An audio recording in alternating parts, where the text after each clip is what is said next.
சந்தானம், சிவகார்த்திகேயன், சூரி இந்த 3 பேருக்குமான இந்த போட்டி இருக்குல்ல, இந்த போட்டியில் வந்து சீனியர் வந்து சந்தானம் தான். முதல்ல அவர் தான் வந்து நகைச்சுவை பாத்திரம் நடிச்சுக்கிட்டே இருந்துட்டு கதாநாயகனாக மாறுறாரு.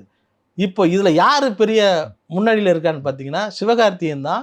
அதாவது மக்கள் ஏற்றுக்கக்கூடிய ஒரு கதாநாயகனாக ஒரு பொசிஷனில் வந்திருக்காரு. இப்போது இந்த இந்த இடத்துக்கு அடுத்த இடத்துக்கு சூரி வந்திருக்காரு அப்படின்னு தான் நம்ம சொல்லணும். இந்த மாமன் படத்தின் மூலமாக சந்தானத்துக்கிட்ட ஒரு பெரிய சர்க்கிள் இருக்குது. இந்த காமெடியை நம்ம கண்டினியூ பண்ணுறதா இல்லை விடுறதா? இப்போ அடுத்த ஜெனரேஷனுக்கான ஒரு கதை அப்படின்னு நினச்சிக்கிட்டு இந்த படத்தில் வந்து சில விஷயங்கள்லாம் பண்ணுறாரு. வசனங்களும் சரி, அவருடைய உடை, அவருடைய மேக்கப், இதெல்லாம் வந்து ஹேர் ஸ்டைல் உட்பட இது வந்து ஏதோ நம்ம அடுத்த கட்டத்துக்கு நம்ம நகர்த்தணும் அப்படிங்கிற மாதிரி போகிறார். அதை வந்து உருவத்தில் செய்யக்கூடாது.